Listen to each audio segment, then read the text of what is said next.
होली पर रंग लगाने वालों से नहीं, रंग बदलने वालों से दूर रहना। उन सास ननद जेठानियों को ना होलिका दहन की बहुत बहुत शुभकामनाएं हैं, जो अपने घर की होलिका हैं और उनको लगता है ना कि उनको कोई वरदान प्राप्त है, उनको कुछ उनके साथ होगा नहीं, वो किसी के साथ अत्याचार करेंगी, घर घर में लड़ाई झगड़े करवाएंगी, कोई बहू को तलाक करवा देंगी, मारपीट करवा देंगी।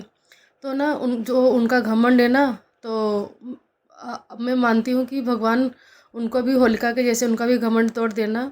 और जैसे भक्त प्रहलाद का आप लोगों ने आपने बचाया था ना, वैसे ही जो हम जैसी पीड़ित महिलाएं हैं, हमारी बहनें हैं, जो किसी भाई की बहनें हैं, जो किसी बाप की बेटियां हैं, उन सब की रक्षा करना। और होलिका जैसी इन सास नंदों जेठानियों को ना जला के राख कर देना, जो साजिश और फरेब के जाल में किसी की बेटी का घर तोड़ती हैं, उनको बर्बाद करती हैं और उनके पति की रखैल बन के रहती हैं। उनको थोड़ी की भी शर्म नहीं आती है। पता नहीं मतलब कैसे माँ बाप होते हैं, कैसे उनकी परवरिश होती है। ऐसी जेठानियाँ किस घर की बेटी होती हैं, मतलब कि कितनी नीचता की हद पार करती, उनको थोड़ी सी भी शर्म नहीं आती और उनको लगता है कि जैसे उनकी बात को उनको कोई जानता भी नहीं कि वो कैसी हरकतें कर रही हैं। तो बहन, सबका दिन आएगा। जैसे होलिका जलकर राख हो गई थी ना अपने घमंड में, अपने अहंकार में ना कि उनको कुछ नहीं होगा, और वो भक्त प्रहलाद को जलाने के लिए अग्नि में लेके बैठ गई ना और वो खुद जल गई ना। तो आप लोग भी ना जिसके लिए साजिश प्रपंच करोगे ना, अगर वो इंसान सच है ना, उसके साथ कुछ नहीं होगा। आप लोग खुद उसी में जल के राख हो जाएंगी। तो आप लोग चिंता मत करिए, ठीक है। नंबर सबका आता है। होली का जो त्यौहार है ना, ये यही प्रतीक है, बुराई पर अच्छाई की जीत। तो अगर हम अच्छे हैं ना, तो हमारी एक ना एक दिन जीत हो ही जाएगी। और जो आपको लगता है ना, ना हम रखने देंगे, हम खुद रखैल बन के रहेंगे, ना हम डाइवोर्स कराने देंगे जिससे हमें कोई सोशल प्रेशर ना पड़े कि उसकी दूसरी शादी करनी, किसी को पता ना चले कि हाँ जेठानी रखैल है अपने देवर की। तो ये सब जो प्रोपोगेंडा है ना, जो प्रपंच है ना, तो मैं तो बोलती हूँ रखैल तू रख ले, मुझे नहीं रहना है। मैं खुद भी नहीं रहना चाहती। जो जब खुद का पति चीटर हो, हरामखोर हो ना, उसके साथ कोई नहीं रहना चाहेगा। तू रख ले, बस मुझे फ्री कर दे, उसमें मेरा कोई रोल नहीं है। और तू सबको बोल देना कि मतलब मैं दोनों के साथ रहना चाहती हूँ। तू पहले भी बोल सकती थी, तुझे कोई मना नहीं किया था। सास ननद सब तेरी ही थी, नंदे भी एक एक साड़ियों पर बिकी ही हैं। तो तू पहले भी बोल दी होती, क्यों समाज में दिखावा कर रही थी, किसी की बेटी की ज़िंदगी बर्बाद करवा रही थी और हमारे माँ बाप का पैसे खर्च करवा रही थी।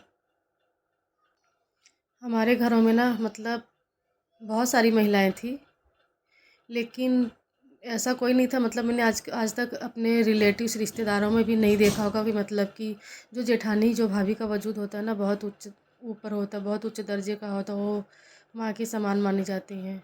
लेकिन रखेल के रूप में तुझ जैसी कलमोही को मैंने पहली बार देखा कि ऐसा भी होता है, ऐसा भी हो सकता है। तो तेरे माँ बाप की ना यही संस्कार होंगे, यही परवरिश होगी। तूने अपने मायके में यही देख के आया होगा। और तो और, अब मुझे समझ आता है तेरे बाप ने तेरी शादी ऐसे क्यों की। कोई बाप ऐसे अपनी बेटी को ऐसे फेंक के शादी क्यों करता है? क्योंकि तेरी हरकत वैसी थी। तूने मायके में भी ना वैसी हरकतें करके, ऐसी करतब करके अपने माँ बाप का जी जलाया रहा होगा। वहाँ पे भी किसी की रखेल बन के कभी यहाँ कभी वहाँ घूम रही होगी। इसीलिए तेरे बाप ने ना घर भी नहीं देखा, लड़का भी नहीं देखा, ऐसे तेरी शादी कर दी। और आज तेरी शादी के 10-12 साल हो गए ना, तेरा बाप आज तक तेरा हाल लेने नहीं आया होगा, तेरे घर के दरवाजे पे कभी कदम नहीं रखा होगा। और तू बोलती है अपनी झूठ, अपनी सच्चाई छुपाने के लिए, नहीं मेरे तो मायके वाले ऐसे वैसे ना, जो है तेरा सब फरेब ना सब दिख जाएगा। सारी दुनिया को ये सच्चाई पता चलेगी। जो लोग हैं ना लाइक शेयर और सब्सक्राइब करेंगे ना, सबको पता चलेगा। जो महिलाएं ऐसे रिलेट करती ना, ऐसा नहीं कि मैं ही हूँ, मेरे साथ ही ऐसा हो रहा है, बहुत सारी हमारी बहनें जो उनके साथ हो रहा है। तो मैं कहूँगी बहनों आप लोग डट के खड़ी रहो, आप लोग डरो मत, आप लोग धैर्य रखो। वक्त सबका बदलता है, हमारा भी बदल जाएगा। अगर आपकी ज़िंदगी में कोई ऐसे हरामखोर औरत, कोई ऐसा हरामी पति मिल जाए, ऐसे परिवार मिल जाए ना, तो हिम्मत नहीं हारनी चाहिए। और जो लोगों को लगता है ना कि हम मर जाएंगे, हम जल जाएंगे, कट जाएंगे ना, हम लड़ेंगे, आखिरी दम तक लड़ेंगे, हम पीछे नहीं हटेंगे। तो तू ऐसी जो है ना गलत फहमी छोड़ दे चुड़ैल, और हर औरत से मैं यही कहना चाहूँगी, आप लोग हिम्मत रखो, ताकतवर बनो, ऐसे डर के पीछे मत हटो। किसी की कोई अगर हमें एक्सेप्ट नहीं करे ना, तो हमारी ज़िंदगी का वो आखिरी इंसान नहीं है, वो आखिरी मर्द नहीं है। और हम किसी पे डिपेंड क्यों रहें कि कोई हमारी खुशी को छीन सकता है, हमें बर्बाद कर सकता है। तो हम किसी पे डिपेंड क्यों रहें। अगर कोई हमारी लाइफ में अच्छा इंसान आए तो भी ठीक है, नहीं आए तो भी ठीक है। तो अकेले रहने का हौसला रखना चाहिए और दूसरी औरतों का हौसला बढ़ाना चाहिए। तो आप लोग मेरे चैनल को सपोर्ट करिए और मेरे चैनल को लाइक, शेयर और सब्सक्राइब करिए। और आज मैं आपके अपने ब्लॉग में बस आप लोग को यही सिखाना चाहती थी, यही बताना चाहती थी, थोड़ी आप लोग को हिम्मत करना चाहती थी जो महिलाएं मुझसे रिलेट करती हैं। Thank you. और उन भाइयों को भी मैं कहना चाहूँगी कि अपनी वाइफ के साथ अत्याचार मत होने दो। आज आप अपनी वाइफ के साथ कर रहे हो, कल आपकी बहन के भी साथ होगा, कल आपकी बेटी के भी साथ होगा। तो आप लोग इंसानियत का रास्ता अपनाओ। और मैं चाहती हूँ कि मतलब जो हमारा देश है ना, वो घरेलू हिंसा से मुक्त देश बने। और इस मुहिम में आप लोग मेरा साथ दो, मेरे चैनल को सब्सक्राइब कर लो, प्लीज़ मेरा सपोर्ट कर दो। मैं आप लोगों की आवाज़ बनना चाहती हूँ। Bye bye.